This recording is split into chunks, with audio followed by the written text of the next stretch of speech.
I'd like to invite to say a few words my dear friend Manuel Abramovich, who is the president of Ben Gurion Lodge of Bnei Brit, France, and General Secretary of the National Bureau of Vigilance Against Anti-Semitism.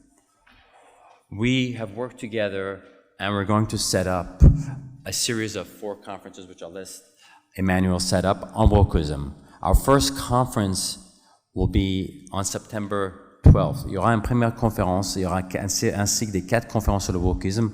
Le premier sera sur wokisme, antisémitisme, racisme et discrimination. Et c'est là les clés de tout. We have to understand why it happens, make you aware of it, give you the skills to say, yes, there is a problem. We must act upon it, we must educate, and then once we're educated and aware, we find the solutions. That's what we're about. This is why we're doing the Worldwide Freedom Initiative. I'll pass on the few words, and I'll let Emmanuel be able to do his presentation. Thank you.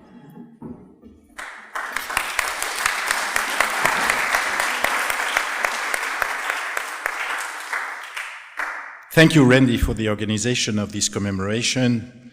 Permit me to try to speak in English, only a few sentences. It's going to be too dangerous if I continue after. Would like to tell you that the history of the powerful democracy that we commemorate today is indispensable for the functionment of our society all around the world. But my question is about the future commemoration of this main event that we are commemorating today. If the wokism win the minds of the majority of our citizens, we are not sure to be able to commemorate the next creation of the United States of America. And now, if you permit me, I would like to speak in French.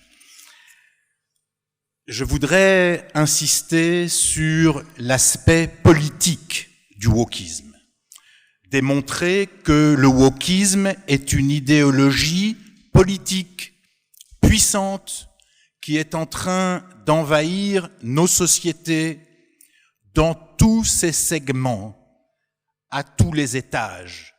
Nous parlerons dès le début de l'éducation, mais nous parlerons aussi des médias, nous parlerons aussi des politiques, car en réalité, le wokisme est une idéologie qui est constituée d'une multitude d'acteurs, de nombreux rouages qui ont un objectif, prendre le pouvoir.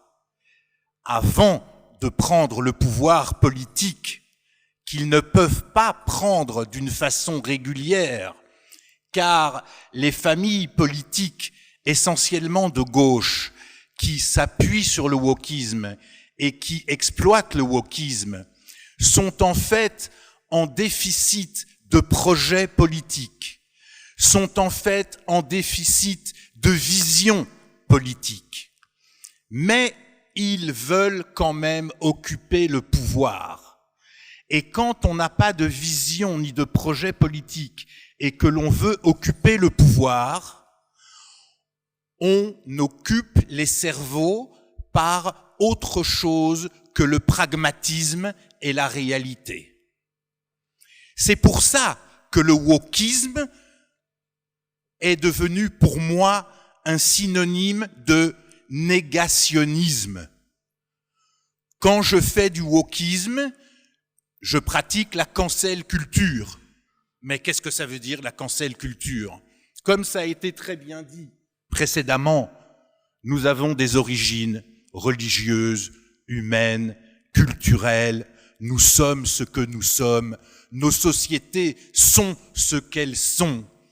Et bien sûr que nous n'avons pas réussi à construire ce beau monde moderne dans lequel on vit plus longtemps, dans lequel on soigne mieux, dans lequel on intègre mieux, sans faute. Oui, Il y a eu des erreurs. Moi, quand je suis né, il me manquait 70% de ma famille. Je crois que ça doit être une erreur quelque part qui a été produite. Mais ça ne fait pas de moi un rebelle contre la société.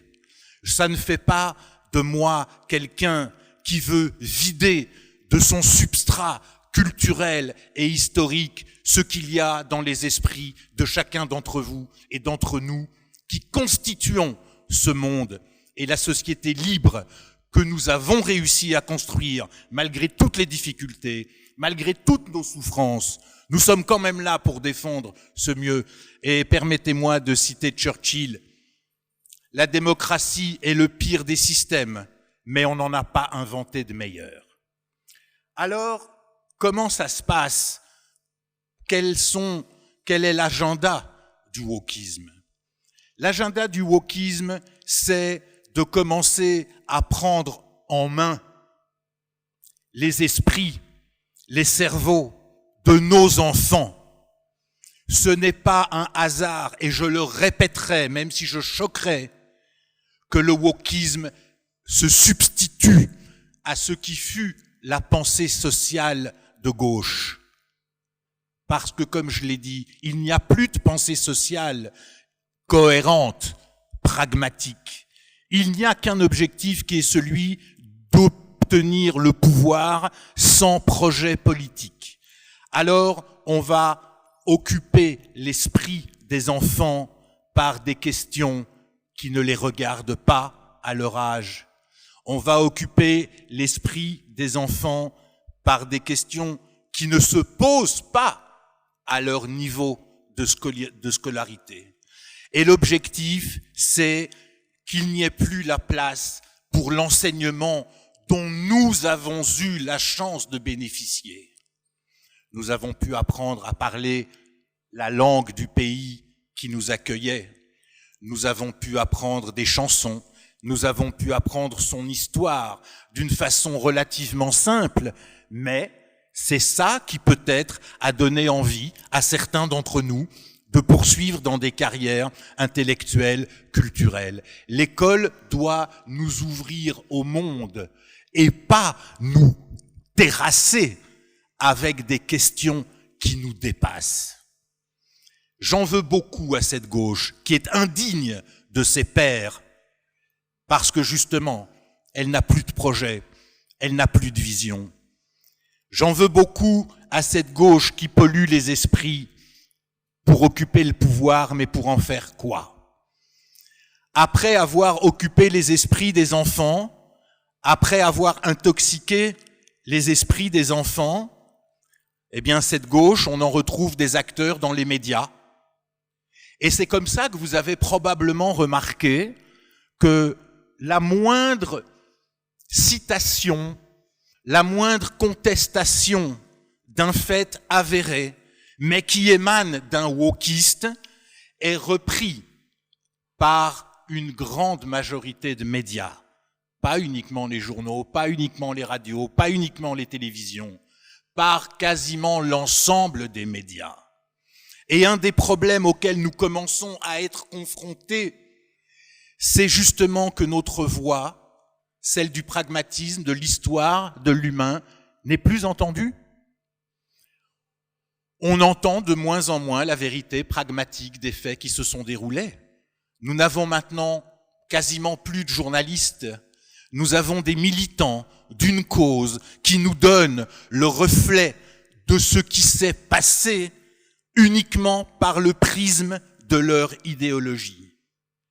Nous sommes en train, nous, qui ne sommes plus des enfants, qui sommes des gens raisonnables, qui sommes engagés dans la vie professionnelle, qui sommes capables de jugement, nous sommes en train d'être vidés de nos flux d'informations, de culture qui nous racontaient et qui devraient encore nous raconter le monde pragmatique dans lequel nous sommes. Avec, comme je l'ai évoqué tout à l'heure, bien sûr des problèmes.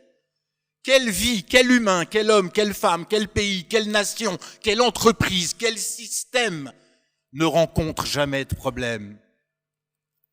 Certains parmi nous pratiquent un sport de temps en temps. On est moins bon, on a un problème, on a une crampe. Il est normal d'avoir des problèmes. Notre intelligence collective, issue de notre civilisation judéo-chrétienne, c'est de savoir analyser le problème. C'est de savoir poser les éléments afin d'en trouver les meilleures solutions. Aujourd'hui, le wokisme ne nous propose pas de solution.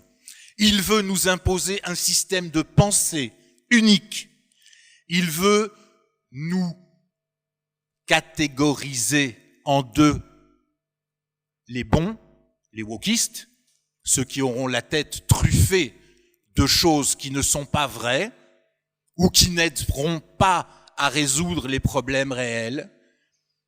Et puis les autres, qui sont, vous l'avez remarqué, entendu dans nos pays respectifs, dès que vous n'êtes pas d'accord avec les wokistes, vous êtes d'abord d'extrême droite, ensuite vous êtes un dictateur potentiel, vous êtes un empêcheur de tourner en rond. Mais de qui se moque-t-on? Et de quoi? Qu'est-ce qu'on nous propose? Si ce n'est maintenant de nous expliquer que le blanc est noir, le noir est blanc, la vérité est fausse, et ce qui était mensonge devient vérité. C'est ça que l'on est en train de nous proposer. Je crains que si nous ne laissions agir les wokistes de par le monde, ils vont réussir à donner raison à Orwell, qui nous avait expliqué que la sémantique allait glisser vers d'autres sens, et que bientôt, nous ne pourrons même plus parler à nos petits-enfants, car par leur école, par leurs études, par ce qu'ils entendront dans les médias de leurs professeurs, sans capacité de décrypter. Nous avons eu la chance d'avoir des parents qui nous ont permis d'apprendre, de comprendre ce que nous entendions, ce que nous vivions. Et c'est ce qui fait de nous des citoyens critiques. Eh bien, le wokisme a pour objectif de saper cet esprit critique, de façon à ce que les cerveaux à venir, qui sont déjà de moins en moins remplis, regardez tristement ce qui nous arrive à nous en France en ce moment. Qui sont ces gens qui, dans une banlieue défavorisée, étant défavorisés eux-mêmes, s'en prennent aux écoles, aux mairies qui abritent les services sociaux? Ces gens n'ont déjà plus de réflexion. Mais ce n'est peut-être pas de la faute des wokistes. Les wokistes n'ont rien fait pour les aider. Quand je dis les wokistes, je pense toujours à la gauche. Parce que ces gens-là, que moi j'appelle racailles, ils sortent quand même de l'école nationale. Et dans mon école nationale, dans ma France chérie, même si ma France chérie a enfanté de Vichy, que je n'oublie pas, je sais que l'école publique et laïque et républicaine ne devrait pas vider les esprits des jeunes à ce point. Ce que je vous dis, c'est que je suis déjà en train de pousser un cri d'alarme pour vous dire que le wokisme n'est pas encore intégralement installé, que nous avons déjà une bêtise profonde qui occupe de plus en plus d'espace dans nos pays respectifs, que ce soit les États-Unis, que ce soit l'Angleterre, que ce soit la France, et hélas peut-être demain, que ce soit aussi dans d'autres pays qui subissent d'autres affres tels que la dictature. Alors, le wokisme va réussir à détruire ce que nos pères ont construit de génération en génération.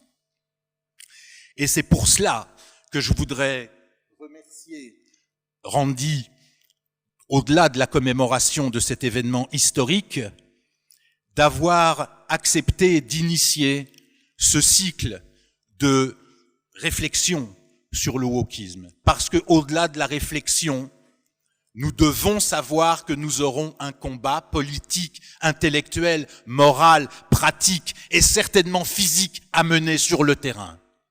Car les wokistes veulent le pouvoir. Et ce que nous voyons du wokisme aujourd'hui n'est que l'aboutissement de nombreuses années de travail souterrain. Croyez-vous que tout ce qui touche au racialisme, à l'éducation, au traitement des données dans les médias soit le fruit d'un claquement de doigts, d'une seconde à l'autre? Bien sûr que non. Nous subissons aujourd'hui, nous commençons à subir aujourd'hui ce qui se construit en réalité depuis plusieurs années. Mais nous étions accaparés par notre vie citoyenne, par maintenir les démocraties dans lesquelles nous vivons, par maintenir aussi nos activités familiales, professionnelles. Alors, nous étions des citoyens du monde libre, heureux, confortablement installés, et nous nous sommes offerts le luxe de ne pas comprendre tout de suite ce qui se construit depuis une bonne dizaine d'années déjà. Je vais faire un petit focus, si vous permettez, sur ce qui s'est passé en France et à partir de quel moment j'ai considéré que le wokisme devenait un acteur indispensable à la gauche. En 1981, le premier président socialiste est élu, il s'appelle François Mitterrand. Je ne vais pas revenir sur son parcours politique qui commence à l'extrême droite et contre la France. Mais il arrive président, élu par des gens de bonne volonté et entre autres par un monde ouvrier qui avait peut-être certainement besoin d'une représentation toute légitime que je ne saurais critiquer. Mais en 1983, le pragmatisme rattrape la gauche. Il y a toujours un problème entre la gauche et le pragmatisme, de toute façon. Un peu comme il peut y avoir un problème entre la poésie et un esprit cartésien. Ça peut pas fonctionner ensemble. Alors la gauche est rattrapée par des réalités économiques qui vont avoir un impact sur le social. En 1983, il faut dévaluer. Alors quand on dévalue, globalement, on a un pouvoir d'achat qui se réduit. Et les ouvriers n'aiment pas ça. Et ils ont raison. À côté de ça, il y a un autre phénomène qui commence à partir de 1981.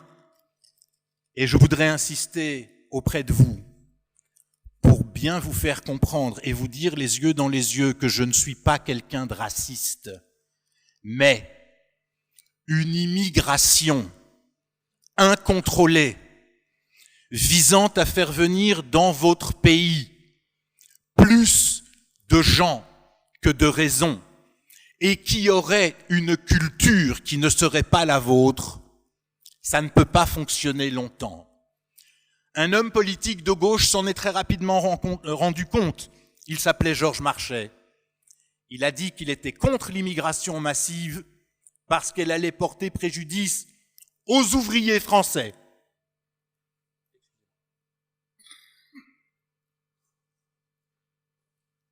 Mais il a été immédiatement poussé vers la porte et on n'a plus entendu parler de lui.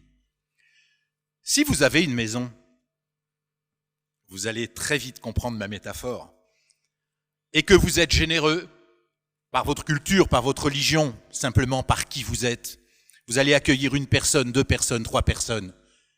Et puis un jour, ces 3 personnes vont venir vous voir en même temps pour vous demander d'en accueillir 2 autres. Vous allez peut-être faire un effort supplémentaire, mais vous commencez à ne plus être chez vous. Et puis un beau jour, ces 5 ou 6 personnes en font venir d'autres, et puis les enfants sont pas très propres, ils commencent à salir votre tapis. Ils commencent à ne plus respecter votre silence, votre matériel, vos bibelots, vos tableaux. Eh bien, vous ne serez plus d'accord pour accueillir ces gens. Vous ne serez plus d'accord pour les garder chez vous. Eh bien, c'est ce qui se passe dans certains de nos pays. Nous avons été accueillants plus que de raison. Nous, en France, vous n'avez même pas besoin d'avoir cotisé pour pouvoir envoyer vos enfants à l'école gratuitement, être soignés gratuitement, pouvoir vous déplacer gratuitement, même si vous n'avez jamais payé 1 euro d'impôt. Est-ce que ça existe ailleurs dans le monde, ça? Et pourquoi est-ce que je vous dis ça? C'est parce que nous sommes pragmatiques et que nous voyons le résultat. Le résultat, c'est que quand vous êtes trop gentil avec des gens qui ne vous respectent pas, ça ne peut pas fonctionner. Vous croyez que je m'éloigne du wokisme, mais pas du tout. Parce que le wokisme, c'est l'irrespect de ce que je suis, c'est l'irrespect de ce que nous sommes, et c'est l'irrespect de nos histoires, avec les bons et les mauvais épisodes, qui sont quand même constitutifs de notre façon d'aborder les sujets aujourd'hui. Je voudrais, mesdames, messieurs, que vous restiez très, très attentifs à ce qui nous attend, car, je vais oser le mot, je crois que nous sommes confrontés à une guerre qui ne dit pas son nom et qui ne dira jamais son nom. Il nous faut très vite comprendre, rattraper notre retard et nous mettre en avant et ne plus être tolérants et savoir réagir quand nous entendons des contre-vérités, quand nous avons parmi nos relations, parmi nos enfants, des gens qui manquent de pragmatisme, qui ne sont plus capables de dire ce qui est. Il est maintenant de notre devoir impérieux de réagir. Je vous remercie de votre écoute et j'espère que nous nous retrouverons au cours de ces combats. Merci.